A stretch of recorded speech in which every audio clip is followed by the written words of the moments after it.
I was standing at my mother's casket when my sister leaned in close and whispered 7 words that shattered my entire existence. 7 words that made me question every memory, every belief, every single thing I thought I knew about my life.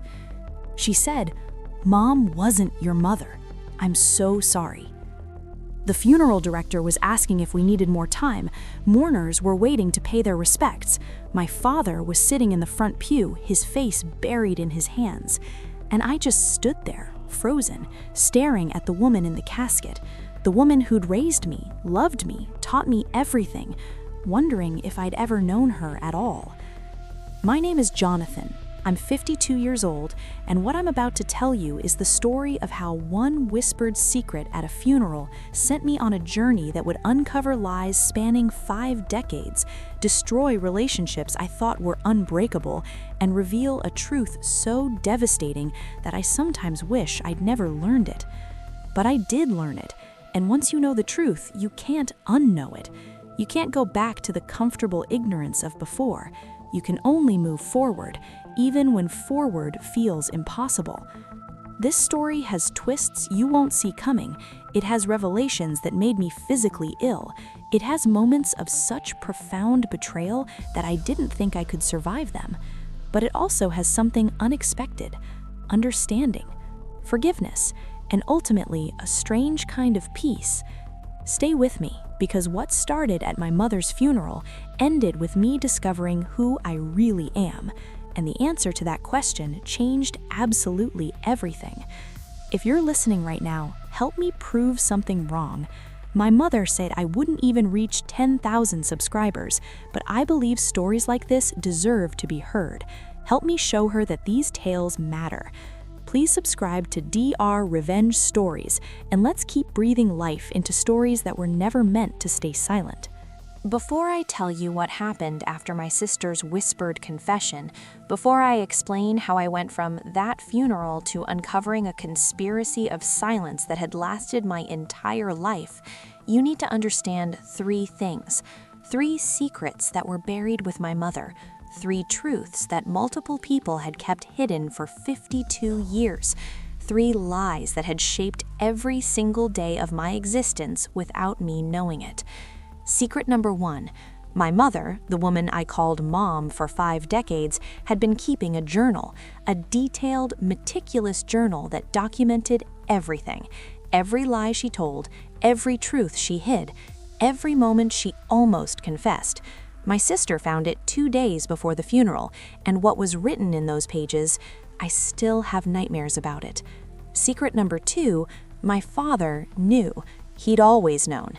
The man who raised me, who taught me to ride a bike, who came to every baseball game, who walked me down the aisle at my wedding, he'd been living with this secret for 52 years, looking me in the eye every single day while hiding the truth about who I really was.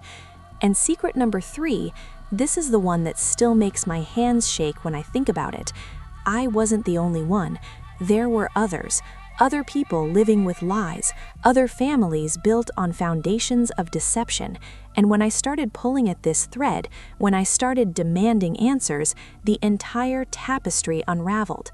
You see, 5 days before my mother died, she called me to her hospital bed. She was lucid, the cancer hadn't taken her mind yet, just her body. She grabbed my hand with surprising strength and said, "Jonathan, there are things you need to know, things I should have told you years ago." But before she could continue, a nurse came in. My father arrived. The moment passed, and 2 days later, she slipped into unconsciousness. She died 3 days after that, taking her secrets with her. Or so I thought. Because what my mother didn't know was that my sister Rachel, my older sister, the organized one, the one who'd been managing Mom's care, had already found the journal, had already read it, had already learned the truth. And Rachel made a choice. She could have buried it with Mom, could have kept the secret, protected the lie, let me live in ignorance. But instead, she chose to tell me, at our mother's funeral, in a whisper, while I was saying goodbye to a woman I thought I knew. Mom wasn't your mother. 5 words that detonated my entire life. But here's what you need to understand. This story isn't really about me. Or it is, but it's bigger than that. It's about families and the lies they tell. It's about secrets and the weight they carry. It's about identity and what happens when everything you thought you knew about yourself turns out to be fiction. And it's about forgiveness, not the easy kind, not the kind where someone says sorry and everything's fine, but the hard kind, the kind where you have to decide whether understanding why someone lied to you for 50 years makes it forgivable. I'm gonna tell you everything. The investigation I launched, the DNA tests I took, the confrontations I had, the family members who stopped speaking to me, the relationships that exploded, the truth I uncovered. And I'm gonna tell you about the moment, 6 months into this nightmare, when I finally understood why they lied and how that understanding changed everything. But first, we have to go back to the beginning, back to a childhood I thought I understood, but was actually living inside someone else's carefully constructed fairy tale. I grew up in Cedar Falls, Iowa. Small town, population 39,000. The kind of place where everyone knows everyone, where you can't go to the grocery store without running into at least 3 people you know, where Friday night football games are the social event of the week. My parents were Thomas and Margaret Hayes. Dad worked at the John Deere plant for 40 years, started on the line, worked his way up to shift supervisor. Mom was an elementary school teacher, 3rd grade. She taught in the same school for 34 years. Generation after generation of Cedar Falls kids learned to read in Mrs. Hayes' classroom. We lived in a modest 3-bedroom house on Elm Street, white with blue shutters. Big oak tree in the front yard, vegetable garden in the back that my mother tended religiously every summer. It was the kind of house, the kind of life that looked like it came straight out of a Norman Rockwell painting. I had one sibling, Rachel, my older sister. She was 4 years older than me, which meant she was the responsible one, the one who set the example, the one who helped raise me in a lot of ways. We were close growing up, not in that intense best friends way, but in the comfortable way of siblings who genuinely like each other. My childhood was normal, happy even. Dad worked hard but was always home for dinner. Mom was involved in everything. PTA, church choir, community theater. We went to church every Sunday, had family dinners every night, took a vacation to the Dells every summer. I was an average kid, not particularly athletic, not particularly academic. I played baseball because that's what boys did. I got B's and C's in school. I had friends, but I wasn't popular. I was just there, existing in the comfortable middle of everything. Rachel, on the other hand, was exceptional. Valedictorian, student council president, full scholarship to the University of Iowa. She was everything I wasn't. Driven, ambitious, successful. But she never made me feel less than. She always had time for her little brother. Looking back now, with the knowledge I have, I can see things I didn't see then. Little moments that should have been clues. Puzzle pieces that didn't quite fit, but that I ignored because why would I question them? Like how I looked nothing like anyone in my family. Rachel had our mother's features, the same blue eyes, the same straight blonde hair, the same delicate bone structure. My parents both had light coloring, light eyes. And then there was me, dark brown hair, hazel eyes, a broader build, features that didn't quite match anyone's. People would comment on it sometimes. "Oh, he must take after someone on the other side of the family," they'd say. My mother would laugh it off. "He looks just like my Uncle Robert," she'd say. I never met Uncle Robert. He died before I was born. Convenient, right? Or the way my mother was sometimes overly affectionate with me. Not inappropriately, but intensely, like she was trying to prove something. She'd hug me tighter than necessary, tell me she loved me multiple times a day, cry at the smallest milestones: my first day of kindergarten, my 8th grade graduation, the day I got my driver's license. My father, on the other hand, was more reserved with me. Proud, yes, supportive, absolutely, but there was always a slight distance, a formality that didn't exist between him and Rachel. I assumed it was a gender thing. Fathers and daughters have different relationships than fathers and sons, right? Wrong, but I didn't know that yet. I graduated high school in 1990, went to community college for 2 years, then transferred to Iowa State, majored in business, met my wife, Jennifer, in a statistics class junior year. We dated for 3 years, got married when I was 25, had 2 kids by the time I was 30. I became exactly what I was supposed to become: a middle manager at a logistics company, a suburban dad, a guy who mowed his lawn on Saturdays and coached his kids' soccer teams and went to backyard barbecues with neighbors. My life was fine. Not extraordinary, but fine. And I was okay with that. I'd grown up watching my parents live simple, decent lives, and I was following the same path. I stayed close with my family, called my parents every week, had Sunday dinners when we could. My kids adored their grandparents. My wife got along well with everyone. It was all very normal. Rachel became a lawyer, moved to Chicago, had a successful career in corporate law, never married, never had kids, said she was married to her work. She came home for holidays, called mom and dad regularly, but she'd built a life separate from Cedar Falls. And then, last year, everything changed. Mom started feeling tired, more tired than usual. She'd always been energetic. Even at 74, she was still volunteering, still gardening, still active in her church. But suddenly, she couldn't get through a day without a nap, then 2 naps. Then she was barely getting out of bed. Dad finally convinced her to see a doctor. They ran tests, more tests, and then the diagnosis that no one wants to hear: pancreatic cancer, stage 4, inoperable. 6 months, maybe a year if we were lucky. We weren't lucky. She had 4 months. Those 4 months were brutal. Watching this vibrant woman, my mother, the person who'd been the center of our family, waste away was the hardest thing I'd ever experienced.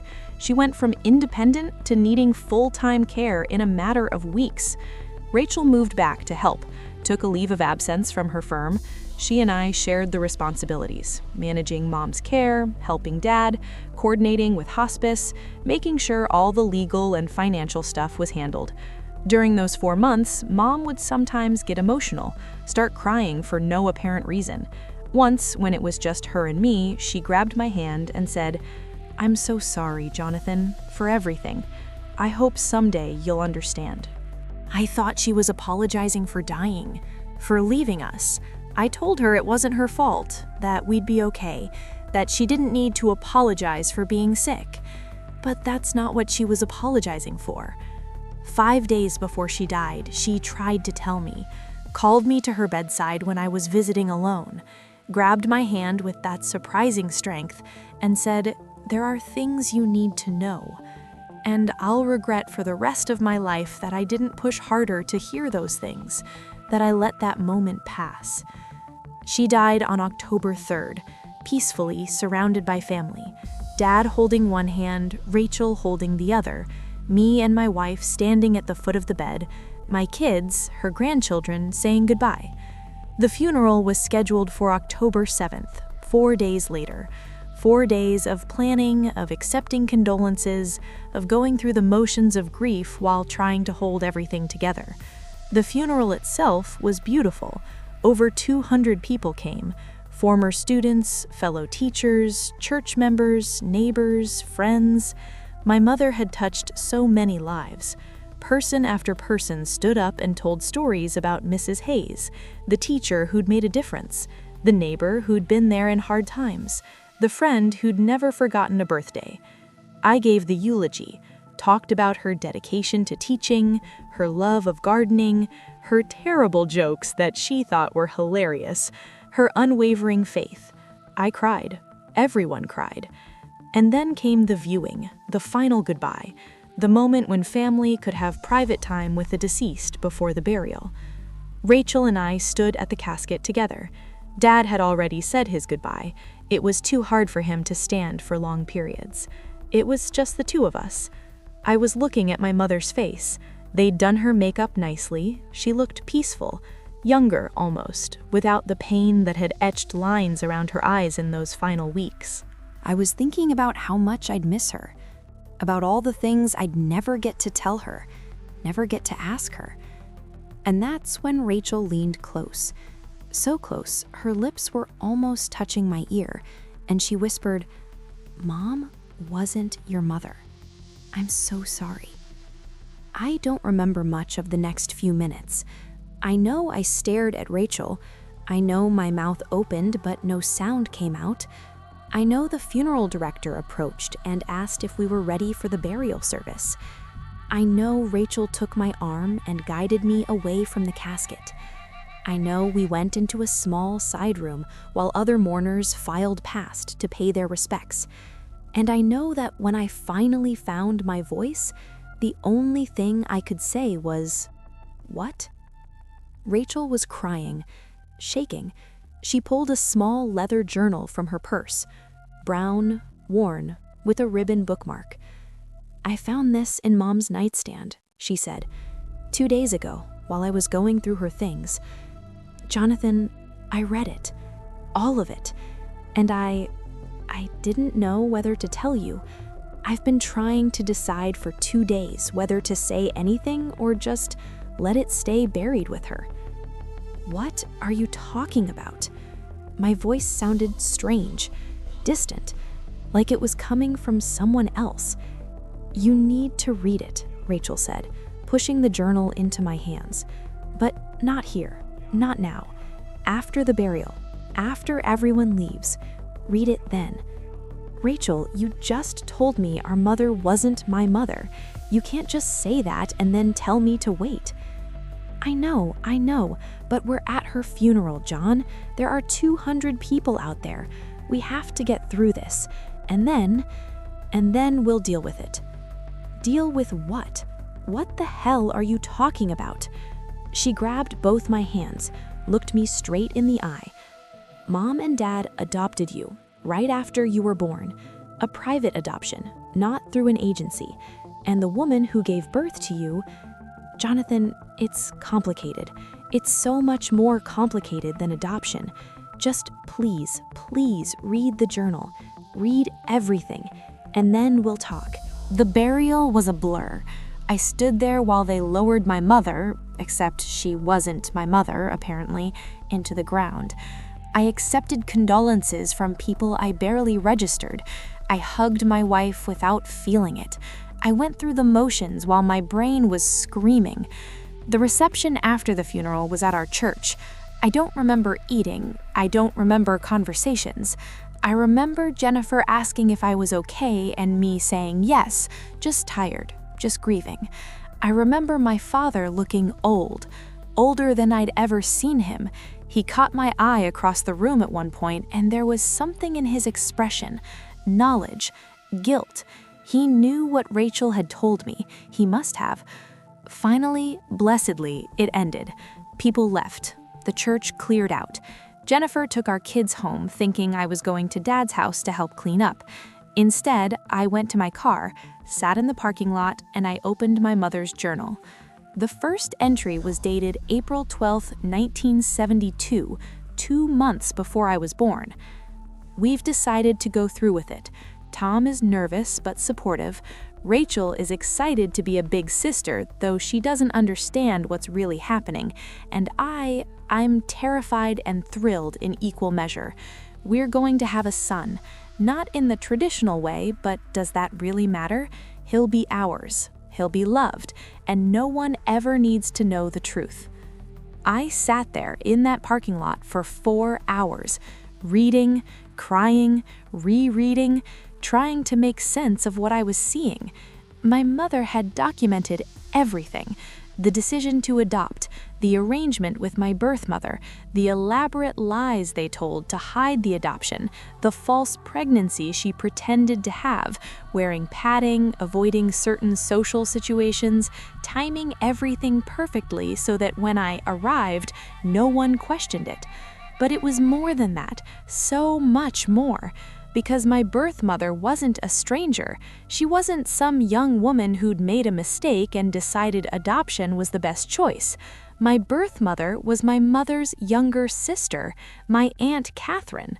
I had to pull over and vomit after reading that entry, actually vomit right there in the church parking lot while organ music from evening services drifted through the October air. My Aunt Catherine, who I'd known my entire life, who came to family holidays, who sent birthday cards, who I called Aunt Kathy and hugged and loved in that distant way you love extended family you don't see very often. She was my mother, my biological mother. The journal explained it all. Catherine had gotten pregnant at 17. The father was her boyfriend, a boy from a neighboring town named David Brennan. They'd been in love, or thought they were, but when Catherine told him she was pregnant, he panicked. His family was strict Catholic, already had him lined up for seminary school. He denied it was his, refused to help, disappeared. Catherine was terrified. It was 1972. She was 17, unwed, pregnant. Her parents, my grandparents, were horrified, ashamed. This wasn't something that happened in good families, they said. My mother, Margaret, had been married to my father for 6 years.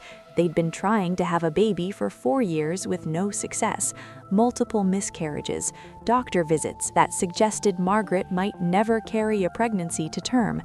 And so a plan was formed, a plan that my grandparents, my mother, my father, and my Aunt Catherine all agreed to. Catherine would go visit relatives out of state. Margaret would announce she was pregnant. Finally, after all those years of trying, Catherine would give birth in a private hospital in Minnesota, and immediately after birth, the baby, me, would be handed to Margaret and Thomas Hayes. They'd return to Cedar Falls with their new baby, their biological child as far as anyone knew, and Catherine would resume her life as if nothing had happened. The journal entries described it all: the fake pregnancy padding, the doctor they paid off to provide false documentation, the lies told to friends, to family, to everyone. The day I was born, June 15th, 1972, and how Catherine held me for exactly 45 minutes before Margaret took me. Catherine cried when she handed him over, my mother wrote, but she's strong. She knows this is for the best. He'll have a good life with us, a normal life, a life without shame or stigma. We're doing the right thing. I know we are. There were entries for every year after that, about Catherine's visits, how hard it was for her to see me and not be able to claim me as her own, about the agreement they'd all made, that the secret would never be told, that I would never know, about how Catherine eventually moved to Oregon, got married to a man named Paul, had 2 children, my half-siblings who I'd met exactly twice in my life and thought were distant cousins, about how my father struggled with the lie, especially as I got older, how he wanted to tell me the truth but my mother convinced him it would only cause pain, about how Rachel found out when she was 21, overheard an argument between my parents about whether to tell me, how they'd sworn her to secrecy, made her promise to never say anything. Rachel had known for over 30 years, had looked me in the eye at every family gathering, every holiday, every major life event, and said nothing. The final entry in the journal was dated 2 weeks before my mother's death. I'm dying, and I'm taking this secret with me. I thought about telling Jonathan, tried to find the courage, but what good would it do now? His mother is dead. His birth mother is a stranger to him. What purpose does the truth serve except to cause pain? I've left this journal for Rachel. Let her decide. After I'm gone, let her choose whether Jonathan should know. I can't make that choice. I'm too much of a coward. If you're reading this, Jonathan, and I suspect Rachel will give it to you, she's braver than I ever was, please know that I loved you. From the moment I held you, you were my son. Biology doesn't matter. You were mine. You are mine. And if there's an afterlife, if there's a heaven, I'll be watching over you still. I'm sorry we lied to you. I'm sorry you had to find out this way. I'm sorry for everything. But I'm not sorry I got to be your mother. That was the greatest gift of my life. Love always. Mom. I sat in that car until the sky went dark, until the church lights turned off, until I was alone in that parking lot with a journal full of lies and a life that suddenly made no sense. I didn't go home that night. I couldn't face Jennifer, couldn't face my kids, couldn't pretend to be okay when my entire identity had just been shattered. I checked into a Holiday Inn on the edge of town, sent Jennifer a text saying I needed some time alone to process Mom's death, that I'd be home tomorrow. She understood, or thought she did. I spent that night reading the journal over and over, looking for details I'd missed, trying to understand, trying to reconcile the mother I'd known with the woman who'd orchestrated this elaborate deception.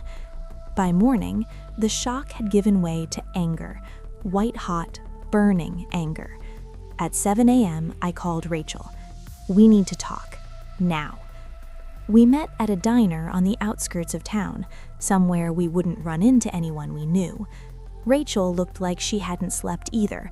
Her eyes were red, puffy. How long have you known? I asked before she'd even fully sat down. Since I was 21, 14 years after you were born. I overheard Mom and Dad fighting about it. And you never thought to tell me? 31 years, Rachel. 31 years you looked me in the face and said nothing. They made me promise. I don't care what they made you promise. I was loud enough that other diners turned to look. I lowered my voice. You're my sister. I trusted you. I am your sister, she said firmly. Biology doesn't change that. And I wanted to tell you, Jonathan, so many times. But what was I supposed to say? Hey, by the way, everything you think you know about your life is a lie? When was the right time for that? Any time would have been better than at Mom's funeral. She flinched. I know that was awful. But Mom was gone, and you were about to go the rest of your life not knowing, and I couldn't let that happen. You deserved to know. Did I? Because right now I'm wishing I didn't. We sat in silence for a while. Coffee arrived. Neither of us touched it. Finally, I asked the question I'd been dreading. Does Dad know that I know? I haven't told him, but he knows I found the journal, and he probably suspects I told you. I need to talk to him. John, maybe give it a few days. He just buried his wife. This is his wife who wasn't my mother. I need to talk to him, today, for the first time. Dad answered the door looking haggard. He saw my face and knew immediately why I was there. You told him, he said to Rachel, who'd followed me. I had to. He sighed, stepped aside to let us in. We sat in the living room, the same living room where I'd opened Christmas presents, watched TV, done homework, the same room where I'd lived 18 years of my life believing I belonged there. I suppose you want explanations, Dad said. I want the truth, all of it.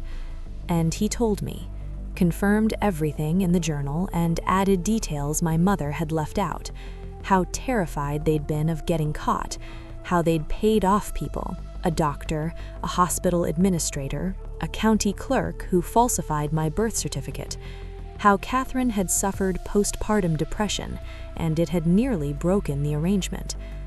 We did it because we loved you, Dad said, both Margaret and I. From the moment we held you, you were our son. But I wasn't. I was Catherine's son.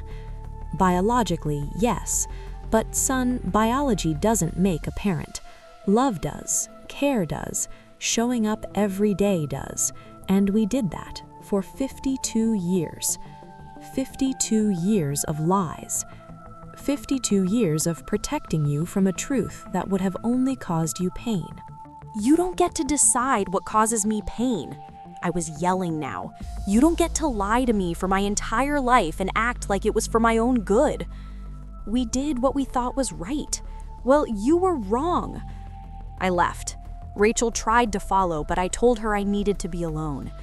I drove without direction, just drove. Through Cedar Falls, past my old high school, past the baseball fields where I'd played Little League, past the house Jennifer and I had bought when we first got married. And I realized I didn't know who I was anymore. Every memory I had was real, but also false. I'd lived them, but I'd lived them as someone I wasn't, as the biological son of Thomas and Margaret Hayes, as Rachel's full brother, as the person everyone believed me to be. But I wasn't that person. I was Jonathan who? Jonathan Hayes wasn't even my real name. If Catherine had kept me, what would I have been called? Who would I have become? I pulled over at a park, called Jennifer, told her everything. She was silent for a long time after I finished. Then, "Oh my God, John, I don't even know what to say." "Neither do I." "Are you okay?" "No, I don't think I am." "Do you want me to come get you?" "No, I needed you to know. I needed someone to know who isn't part of this whole thing." "What are you going to do?" "I don't know, but I need to talk to Catherine." That thought had been building since I'd read the journal. My birth mother, the woman who'd given me away and then pretended to be my aunt for 52 years. I needed answers that only she could give. I called her that night. It had been years since we'd spoken, maybe 3 or 4 years, at some family gathering I couldn't even remember clearly. "Jonathan," she said when she answered. She sounded surprised. "I was so sorry to hear about Margaret. I wanted to come to the funeral, but I know everything. Rachel gave me Mom's journal." The silence on the other end was deafening. "Oh God," she finally whispered. "I need to talk to you, in person. I need to understand why." "Jonathan, I don't think that's a good idea. It's been so long and you're my mother, my biological mother, and you never told me. For 52 years you looked at me and never said a word. I think you owe me a conversation." Another long silence. Then, Okay, yes, you deserve that. When?" "This weekend. I'll fly out to Oregon. Just tell me when and where." We made arrangements. I'd fly out Saturday, stay until Sunday, have one day to get the answers I needed. I told Jennifer I was going. She understood, even though she was worried. "Just be careful," she said. "Emotionally, I mean. This is a lot to process." Rachel wanted to come with me. I said no. This was something I needed to do alone. My father called me Friday night. "I heard you're going to see Catherine." "How did you know?" "Rachel told me." "Jonathan, please, don't be too hard on her. She was 17, scared. She did what she thought was best." "Everyone keeps telling me what was best, but no one asked me." "You were a baby. How could we have asked you?" "You could have told me later, when I was old enough to understand." "And when would that have been? When you were 10, 15, 20? There's never a good time to tell someone their entire life is built on a lie." He had a point, but I was too angry to admit it. Saturday morning, I flew to Portland, rented a car, drove to the address Catherine had given me, a modest house in a suburb about 20 minutes from downtown. She answered the door, and I saw my face in hers. The same bone structure, the same hazel eyes, the same dark hair, though hers was now streaked with gray. We stood there for a moment, just looking at each other, and then she started crying. "I'm so sorry," she said. "I'm so sorry." But before I tell you what Catherine said, Before I reveal the conversation that would change everything I thought I knew about my birth, about my adoption, about the choices that were made, I need to know something. I need to know you're still here with me, because this story, this journey I went on from my mother's funeral to uncovering 50 years of family secrets, it gets even deeper from here. The things Catherine told me, the additional secrets that came to light, the DNA test results that revealed even more shocking truths, we're going on this journey together. And I want to know who's traveling with me. So right now, drop a comment and tell me, where are you watching this from? What city, what state, what country? Are you watching this late at night, unable to sleep? Are you listening while you're working, driving, cooking dinner? Just drop your location in the comments. Let me see how far this story is reaching. Let me know I'm not alone in sharing something this personal, this painful, this complicated. And while you're down there, tell me this. Have you ever discovered a family secret that changed how you saw your entire life? Have you ever learned something about your parents or your family that made you question everything? Because what I'm about to tell you, what Catherine revealed, what I discovered next, the DNA results that opened up an entire other layer of deception, it's going to shock you just like it shocked me. We're only at the halfway point. The second half of this story goes places I never could have imagined, places that make what you've heard so far seem almost simple by comparison. So drop that comment. Let me know you're here. Let me know you're ready for what comes next. Because what Catherine told me in that living room in Oregon, it was just the beginning. We sat in her living room.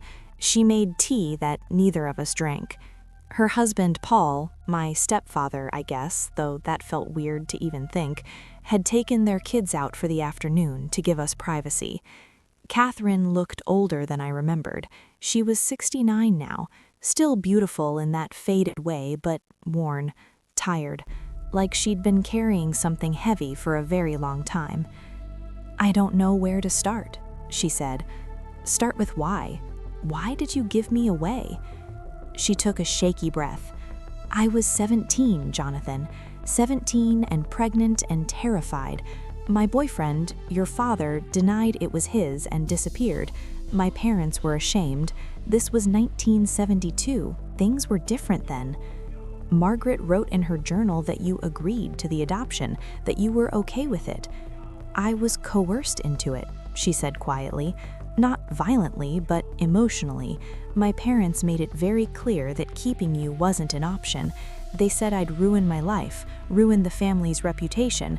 They said Margaret and Tom desperately wanted a baby and couldn't have one, that this was the perfect solution. Everyone wins. Except me. I didn't win. I grew up not knowing who I was." "You grew up loved," she said firmly. "You grew up in a stable home with two parents who adored you. I couldn't have given you that. I was a child myself. So you just handed me over? Didn't fight for me? I held you for 45 minutes after you were born. That's all they let me have. 45 minutes to memorize your face, to tell you I loved you, to say goodbye. And then Margaret took you, and I went back to my life and pretended it had never happened." She was crying now, openly. "Do you have any idea how hard that was? To see you at family gatherings and not be able to claim you? To watch you call Margaret Mom and call me Aunt Kathy?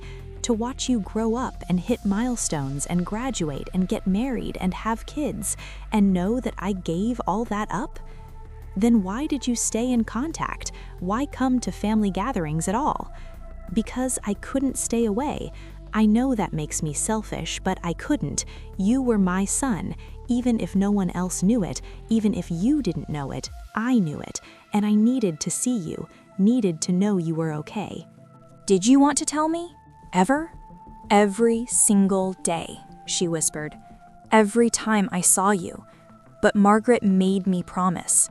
When we made the arrangement, I had to sign papers, legal papers, promising I would never reveal the adoption, never contact you directly, never interfere with your life. If I broke that promise, she'd cut me off completely. I'd never see you again at all."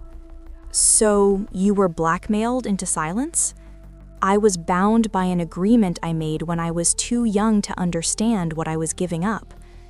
I sat there, processing this, trying to feel sympathy for her, but mostly just feeling angry. "What about my biological father?" I asked. "David Brennan. Did you ever contact him? Does he know I exist?" Catherine's face changed. Something flickered across it. Fear, maybe? Guilt? That's complicated. Everything about this is complicated. Just tell me. She stood up, walked to a cabinet and pulled out a folder, sat back down and handed it to me. "I need you to understand something first," she said. "When I told you David denied you were his and disappeared, that was true, but it wasn't the whole truth." I opened the folder. Inside were newspaper clippings, articles from 1972 and 1973. Local teen dies in car accident. My biological father, dead at 18, 6 months after I was born. He died? I stared at the article. "You never told anyone he died?" "I didn't know," Catherine said.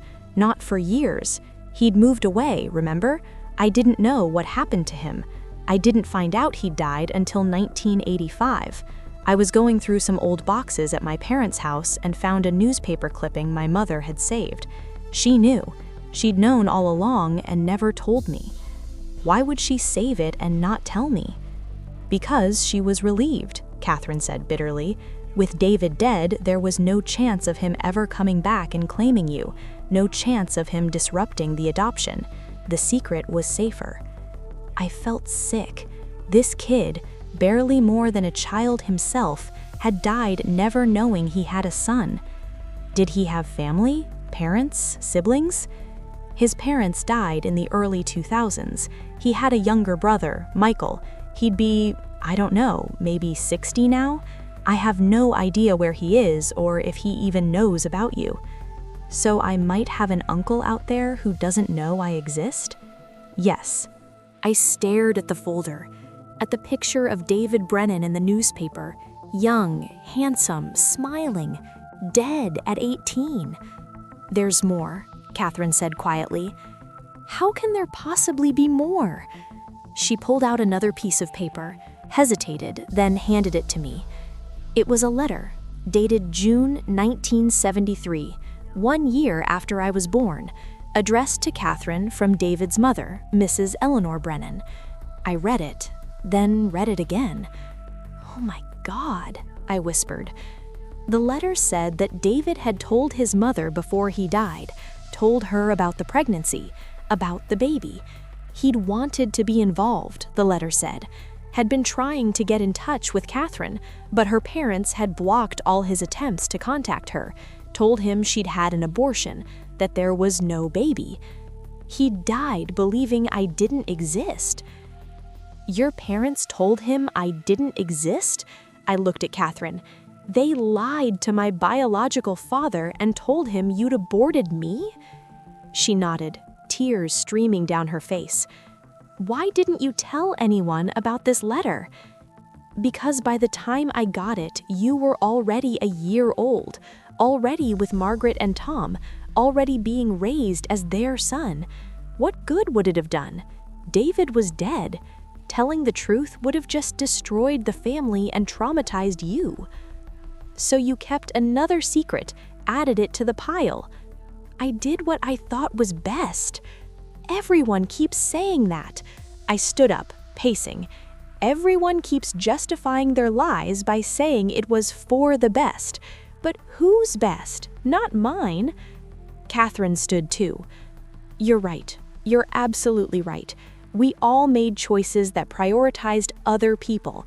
Margaret's desire for a child, my parents' reputation, my own fear and cowardice. We didn't think about you, about the person you'd become, about your right to know your own story." Finally, someone admits it. I'm admitting it. I'm admitting I was wrong, that we were all wrong. But Jonathan, I need you to understand something. She grabbed both my hands. I have thought about you every single day for 52 years. Every birthday, I remembered holding you. Every Christmas, I watched you open presents and wished I could tell you the truth. When you got married, when you had your kids, I was so proud and so heartbroken because I gave that all up. You didn't give it up, it was taken from you. Maybe I should have fought harder. I was 17, yes, but I could have refused, could have run away, could have kept you somehow, but I didn't.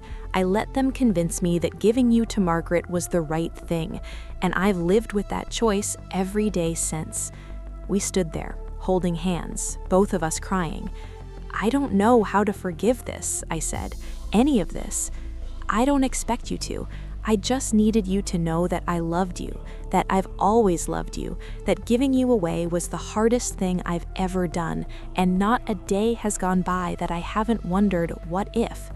I stayed for another 2 hours, asked more questions, learned more details about the pregnancy, the birth, the aftermath, about how she'd struggled with depression for years, how she'd almost told me a dozen times but always chickened out, about my half-siblings, her children, my biological half-brother and half-sister. They were adults now, 42 and 39. They knew about me, had always known. Catherine had told them when they were teenagers, explained that they had an older half-brother who'd been adopted. Do they want to meet me? I asked. I think they'd like that, if you want to. I don't know what I want anymore. Before I left, I asked one more question. Why now? Why did Mom decide to write everything down now, right before she died? Guilt, Catherine said simply. Margaret called me about a month before she died, said she'd been thinking about everything, about all the lies we'd told. She said she was scared to face God with all those secrets. She wanted to write it down, leave a record, let Rachel decide whether you should know. Did she want me to know? I think part of her did, but she was too scared of how you'd react, too scared of losing you.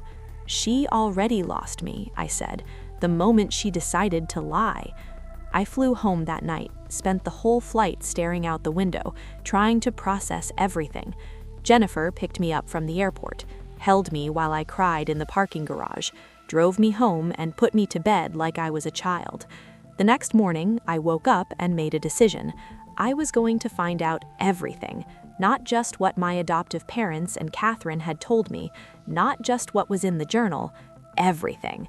I was going to track down the Brennan family, see if David's brother Michael was still alive, see if he wanted to know about the nephew he'd never met, and I was going to take a DNA test, see what secrets genetics could reveal that people had kept hidden. I bought 3 DNA test kits, one for me, one for Rachel, because I needed to confirm what I already knew, that we were half-siblings, not full siblings, and I convinced Catherine to take one too. Rachel was reluctant. John, we already know the truth. What's a DNA test going to prove? I need to see it in black and white. I need scientific proof of who I am. You know who you are. You're my brother. Half-brother. She flinched. That doesn't change anything for me. It changes everything for me. The tests came back 6 weeks later, and they confirmed what I expected. Rachel and I shared 25% DNA, half siblings. Catherine and I shared 50%, mother and son. But there was something else, something the DNA test revealed that I hadn't expected. The testing service, I'd used 23andMe, showed me a list of genetic relatives, people who'd also taken the test and shared DNA with me. There were distant cousins on Catherine's side, people I'd never met but who made sense genealogically. But there was also a match labeled close family, first cousin or half-sibling, someone who shared approximately 25% of my DNA. A man named Marcus Brennan. I stared at that name for a full minute. Brennan, David's family. I clicked on his profile. He'd filled out some basic information. Age, 54. Location, Minneapolis, Minnesota. I sent him a message through the platform. Hi, Marcus. My name is Jonathan Hayes. Our DNA shows we're closely related. I believe your uncle was David Brennan. I'd like to talk to you if you're open to it. He responded within 24 hours. Jonathan, this is incredible. I've been hoping to find you for years. Yes, David was my uncle, my father, Michael's older brother. My father has talked about you, wondered about you. He'd love to meet you. Can we set up a call? My biological father's family had known about me, had been looking for me. The call with Marcus and his father Michael was surreal. Michael was 60, 2 years younger than his brother David would have been. He'd been 12 when David died. I remember him talking about a girl he'd gotten pregnant, Michael said over the video call. He was scared, but he wanted to do the right thing, wanted to be there for the baby, but her family blocked him, told him she'd had an abortion. My grandparents, I said, Catherine's parents, they lied to him. When he died, my mother got a letter, from your birth mother, I think, explaining that there had been a baby after all, that you'd been born but had been adopted. She tried to find out more but hit end deads. This was before the internet, before DNA testing. There was no way to track you down. Your mother, Eleanor? She sent Catherine a letter. Yes, and my mother kept that letter until she died. She always hoped we'd find you someday, that we'd get to know our nephew. I was someone's nephew, someone's family, people who'd been looking for me. We talked for 2 hours. Michael told me about David, what he was like as a big brother, his interests, his personality. He showed me photos. I saw my own face in David's face. The same eyes, the same smile. You look just like him, Michael said, and I could hear the emotion in his voice. It's like having a piece of my brother back. Marcus, my cousin, was eager to build a relationship. I have 2 sisters too, he said. Your cousins. They'd love to meet you. And Dad's been working on our family genealogy. We can trace the Brennan line back 6 generations. 6 generations. An entire history I knew nothing about. I started learning about my biological father's family. The Brennans were Irish Catholic, had immigrated in the 1890s.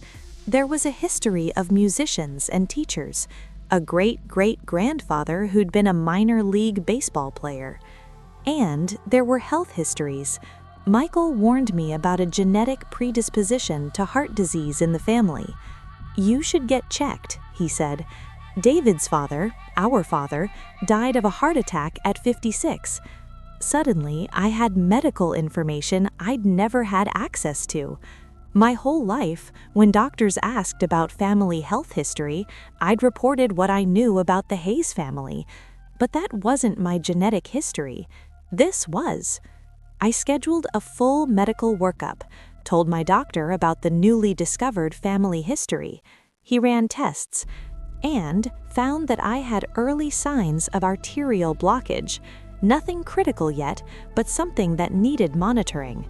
If I'd gone another 10 years without knowing about my genetic risk, it could have been serious. The DNA test had literally saved my life.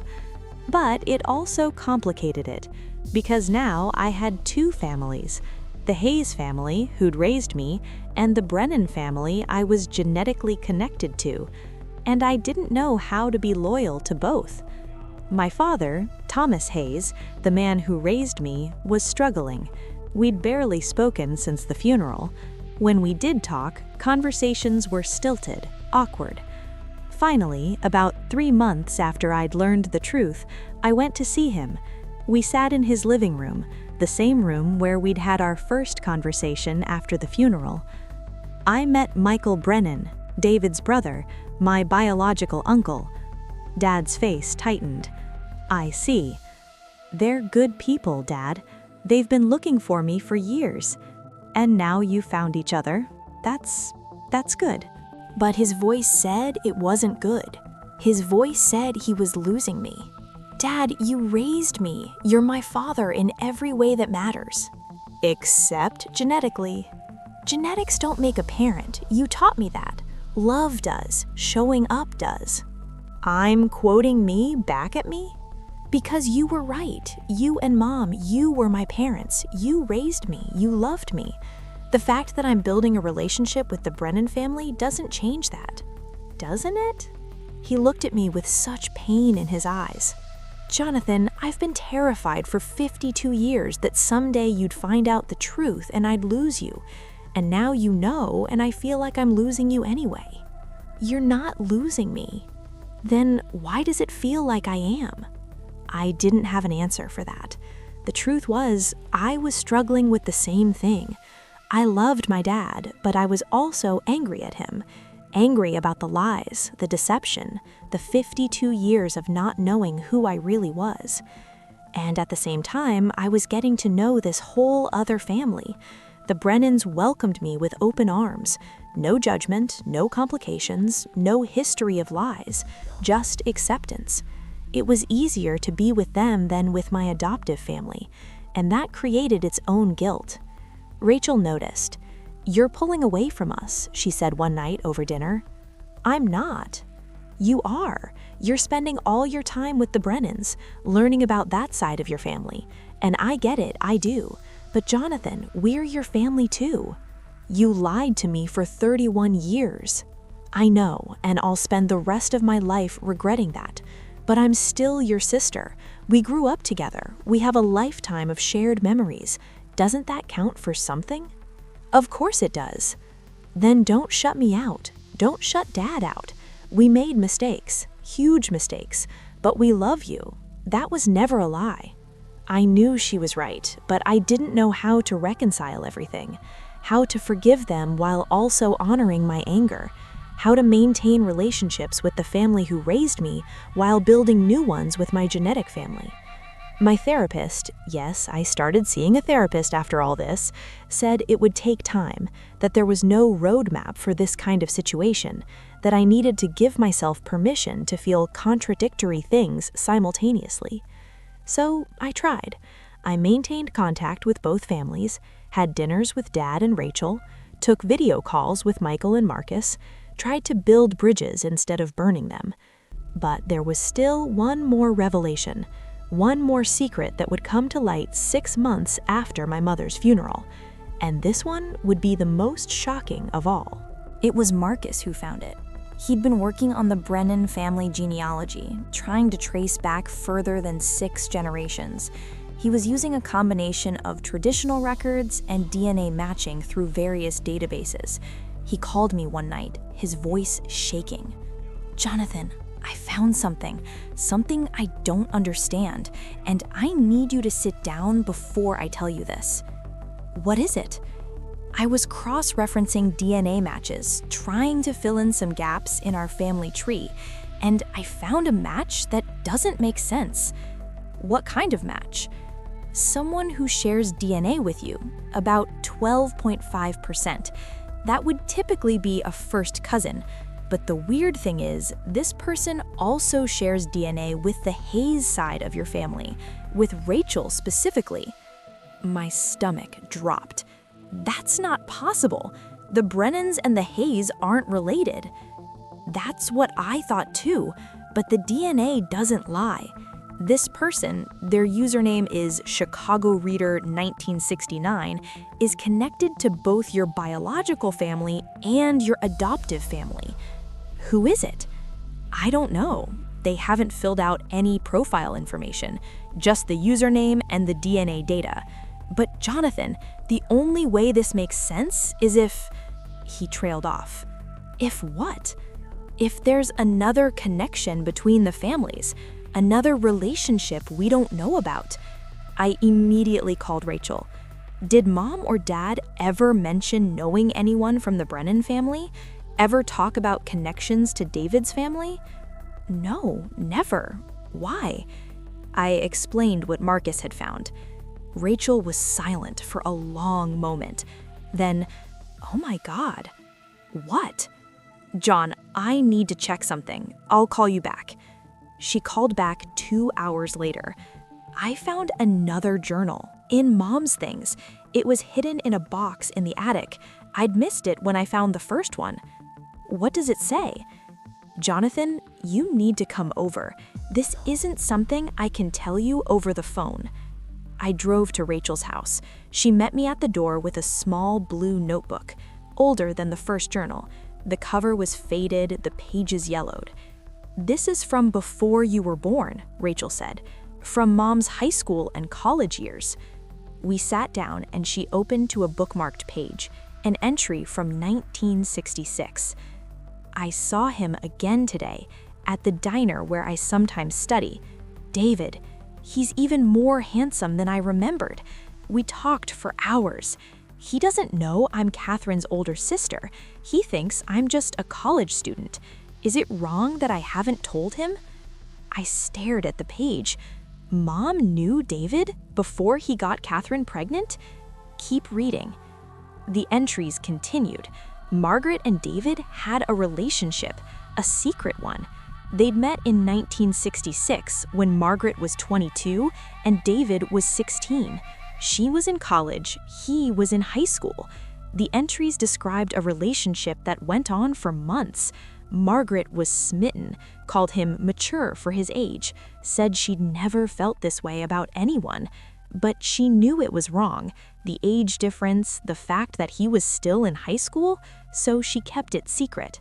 And then David met Catherine, Margaret's younger sister. The journal entries from that period were painful to read. Margaret watched David fall for Catherine, her own 13-year-old sister.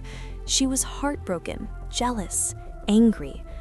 I hate watching them together, one entry read. Catherine doesn't appreciate him. She's too young to understand what she has.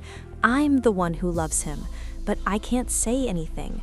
How could I explain that I've been seeing him, that I fell in love with him when he was 16 and I was 22? It's impossible. When Catherine got pregnant, Margaret saw an opportunity. Catherine called crying. She's pregnant. She's only 17. David's parents are furious, and I know I should feel bad for her, but all I can think is, I can have him now.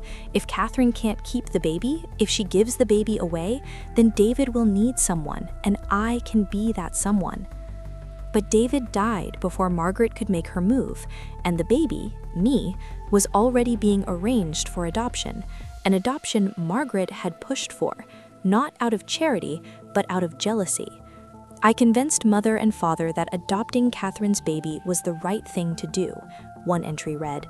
They think I am being generous, selfless.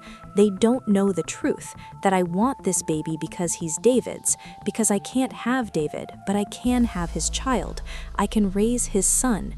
It's the closest I'll ever get to having him. I closed the journal, felt bile rising in my throat. She didn't adopt me out of love, I whispered. She adopted me because I was David's son, because she'd been obsessed with him, and this was her way of keeping a piece of him. I think initially, yes, Rachel said carefully, but John, I also think she grew to genuinely love you as your mother, not just as a connection to David. How do you know that? Because I watched her raise you, and whatever her initial motivations were, she was a good mother to you. She loved you. She lied to me my entire life. I know, but people are complicated. She can have had selfish reasons for adopting you and have loved you genuinely. Both things can be true. I thought about the DNA match Marcus had found. The person who shares DNA with both families. Who is that? Rachel bit her lip. I think I know, but I need to confirm something first. She pulled out her phone, made a call, had a brief, tense conversation I couldn't quite hear. When she hung up, she looked pale. Dad had an affair with David's mother, Eleanor, after David died. The room spun. What? Remember how Dad used to take business trips to Minnesota in the late 70s and early 80s? They weren't all business. He'd met Eleanor at David's funeral. They'd stayed in touch, and eventually, Dad cheated on Mom with my biological father's mother? It only happened once, in 1979. Eleanor got pregnant, she had a daughter. That daughter would be your half-sister through Dad, and your I don't even know what relation through the Brennan side. Chicago Reader, 1969. Her name is Susan Brennan. She's 46, she lives in Chicago, and she's known about both sides of her parentage her whole life. Eleanor told her everything before she died. Susan took a DNA test hoping to find family connections. She found us. I sat there trying to process this. I had a half-sister through my adoptive father, who was also connected to my biological father's family. The families weren't just connected through me, they were tangled together in ways I couldn't have imagined. Does she want to meet me? I asked. She does. I already reached out to her. She's been hoping you'd contact her for years. I met Susan 2 weeks later. We met in Chicago, neutral territory for both of us. She looked like a blend of both families. Had Dad's nose, Eleanor's eyes, something of David in her smile. I can't believe I finally get to meet you, she said. I've known about you my whole life. Mom told me about David, about you, about everything. She always hoped we'd find each other. Your mother, Eleanor, she knew about me but couldn't find me. She tried. After David died, she tried to track down where you'd been adopted, but back then, adoption records were sealed. She hit dead ends everywhere. All she had was that one letter she'd sent to Catherine. And then, years later, she met your dad at some work conference. They talked, one thing led to another, and I happened. Did she love him? My dad? No, Susan said gently. She loved my dad, David. Your dad was just comfort, grief, a mistake they both regretted. But they didn't regret me, and when I was born, they decided to tell the truth. No more secrets, no more lies. I grew up knowing exactly who I was and where I came from. I envied that, envied her clarity. We spent the day together, talking, sharing stories, building a connection. She told me about growing up with Eleanor, about learning the family history, about taking the DNA test in hopes of finding me. I have 2 families too, she said, the Brennan side and the Thomas Hayes side, I guess. It's complicated, but it's also kind of beautiful. All these connections, all these relationships. It doesn't feel beautiful to me, I admitted. It feels messy, painful. It can be both, she said. Over the next few months, I built relationships with all these newly discovered family members. Susan became a regular part of my life. The Brennan cousins, Marcus and his sisters, embraced me fully. And slowly, gradually, I started to forgive my adoptive family. Not because what they did was okay, it wasn't. The lies, the deception, the 52 years of not knowing my own story, that was wrong, objectively wrong. But I started to understand that people are complicated, that Margaret had adopted me for selfish reasons initially, but had grown to love me genuinely, that my father had kept the secret not out of malice, but out of fear of losing me, that Catherine had given me up because she was 17 and scared and coerced. They'd all made mistakes. Huge, life-altering mistakes, but they'd also all, in their own flawed ways, tried to do what they thought was best. And I had a choice. I could hold on to my anger forever, could cut them all off, burn all the bridges, live in my bitterness. Or I could choose to forgive. Not forget, never forget, but forgive. It's been 2 years since my mother's funeral. 2 years since Rachel whispered that secret that destroyed everything I believed. And I'm going to tell you something that might surprise you. I'm okay. Not perfect, not healed completely, but okay. I have relationships with both my families now, the Hayes side and the Brennan side, and the weird, complicated connections in between. My father and I rebuilt our relationship slowly. We had hard conversations. I told him how betrayed I felt. He apologized, genuinely, without excuses. We go to lunch every couple of weeks now, talk about sports, about my kids, about his garden. We don't talk about the past unless I bring it up, but the door is open if I need it to be. Rachel and I are closer than we've ever been.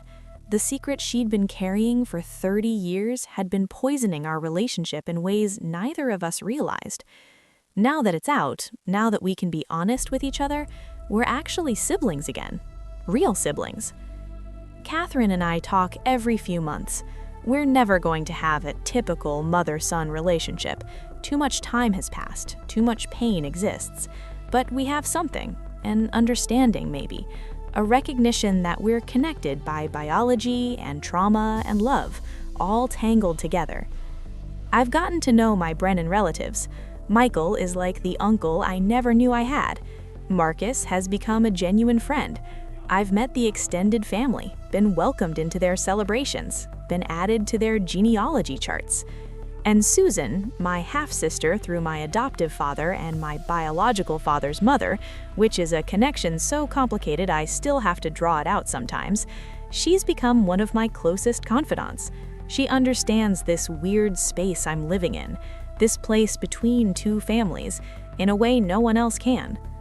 My kids know the whole story now. I sat them down, they're teenagers now, old enough to understand, and told them everything. About the adoption, about the lies, about the complicated web of family connections they're part of. They took it better than I did. Maybe because they're young, or maybe because they've grown up in a world where blended families and complicated relationships are more normalized. But they were fascinated more than traumatized. "So we have all these extra relatives now?" my daughter asked. "Yeah, basically." "Cool." If only I'd been able to react that simply. My wife Jennifer has been my rock through all of this. She listened to every revelation, held me through every breakdown, helped me navigate every difficult conversation. I don't know if I could have gotten through this without her. I've learned things about myself through all of this, things I needed to learn. I learned that identity is more complicated than biology. I'm Jonathan Hayes, raised by Thomas and Margaret. I am also Jonathan, biological son of David and Catherine. I'm both. I'm neither. I'm myself, shaped by all these connections, but ultimately independent of them. I learned that forgiveness doesn't mean condoning. I can forgive my parents for lying, while still acknowledging that what they did was wrong. Those two things aren't mutually exclusive. I learned that family isn't just blood, and it isn't just choice. It's some complicated combination of both. The Brennans are my family because we share DNA. The Hayes are my family because they raised me. Susan is my family because we share both DNA and experience. All of it counts. And I learned that sometimes the things that destroy us can also rebuild us into something stronger. When Rachel whispered that secret at my mother's funeral, it felt like my entire world had ended. And in a way, it had. The world where I knew who I was, where everything made sense, where I fit neatly into one family story, that world ended. But a new world began. A more complicated one, yes, a messier one, but also a more honest one. A world where I know the truth, even when the truth is painful.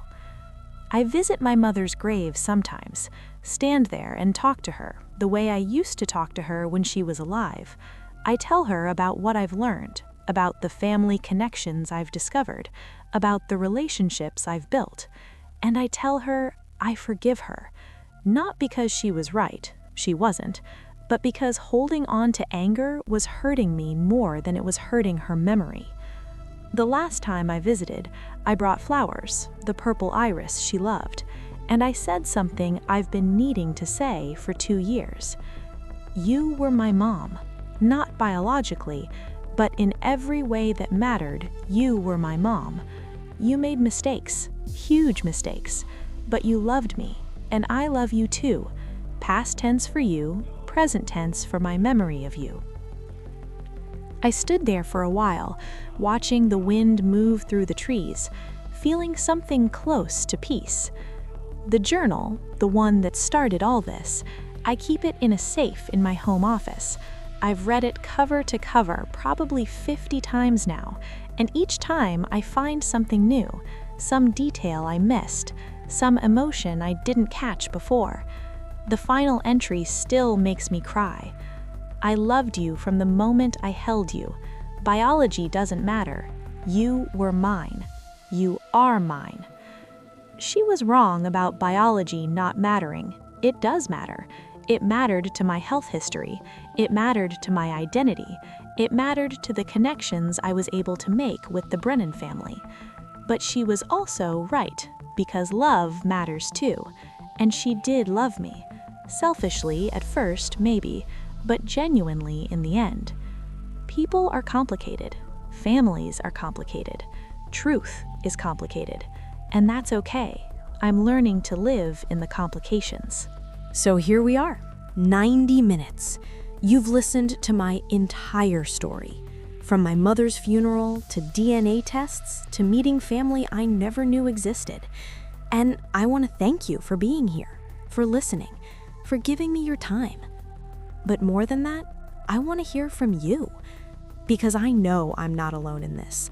I know there are people watching this right now who have their own family secrets, their own complicated histories, their own moments when everything they believed about their life turned out to be built on lies. So I want you to drop a comment and tell me, have you ever discovered a family secret that changed everything? Have you ever learned something about your parents, your siblings, your history that made you question your entire identity? Or maybe you're the one keeping a secret. Maybe you're the one who knows something that would shatter someone else's world, and you're trying to decide whether to tell them or keep it buried. I can't tell you what to do. I can only tell you what I've learned. Secrets have a way of coming out eventually, and when they do, the fallout is always worse than if the truth had been told from the beginning.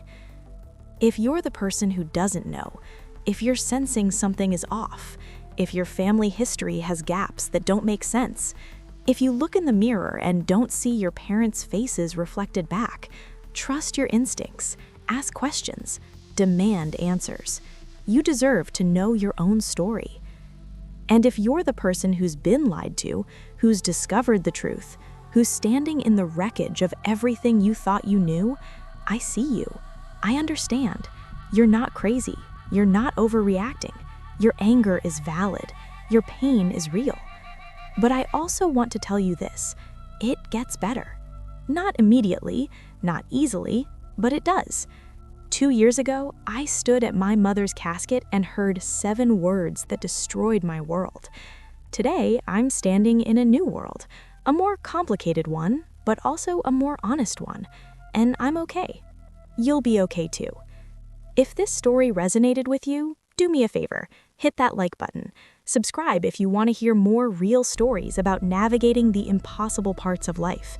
Share this with someone who needs to hear it, someone who's dealing with family secrets, someone who's been lied to, someone who's trying to figure out who they are when everything they thought they knew turns out to be fiction. And most importantly, drop that comment. Tell me your story. Tell me where you're watching from. Tell me if this connected with you in some way. Because stories like this, they remind us we're not alone, that other people have walked through the fire and survived, that families are messy and complicated and sometimes painful, but that we can find our way through if we're willing to face the truth. Next time, I'm going to tell you about something that happened just last month, something that added yet another layer to this already complicated story. Something involving my biological father's extended family that no one saw coming. Click the video that just popped up on your screen to hear that story. But until then, remember this. Your identity isn't just what you were told. It's not just biology. It's not just the family that raised you. It's all of it, combined with the choices you make about who you want to be. You get to decide who you are, not your parents, not your DNA, not the secrets other people kept, you. And that's the most powerful thing I learned from all of this. I spent 52 years being Jonathan Hayes, the son of Thomas and Margaret, the brother of Rachel, living a story that was written for me before I was even born. Now I'm just Jonathan, son of multiple parents in different ways, brother and half-brother, and friend and father and husband, connected to the Hayes family and the Brennan family and all the complicated relationships in between. But mostly I'm just myself, defined by my own choices, my own values, my own life, not by the secrets other people kept or the lies they told. You can be that too. Whoever you are, whatever you've discovered about your family, whatever secrets have been revealed or are still hidden, you get to decide who you are moving forward. The past shapes us, but it doesn't have to define us. So take your time, process your pain, feel your anger, grieve the version of your life you thought you were living. That's all valid and necessary. But then, when you're ready, and only when you're ready, choose who you want to be on the other side of it. Choose forgiveness if that feels right. Choose distance if that's what you need. Choose complicated relationships or clean breaks or something in between. Choose to build new family connections or focus on the ones you have or start completely fresh. There's no right answer. There's only your answer. And whatever you choose, know that someone out here understands. Someone has walked a similar path. Someone made it through to the other side. I did, and you can too. Thank you for listening to my story. Thank you for being here. Thank you for these 90 minutes of your life that you've given to me. Now go live your truth, whatever that looks like for you. And drop that comment. Seriously, I'm reading every single one. Your story matters. Your voice matters. And you're not alone in this. Take care of yourselves out there, and remember, the truth might destroy what you believed, but it also sets you free to build something real, something honest, something that's actually yours.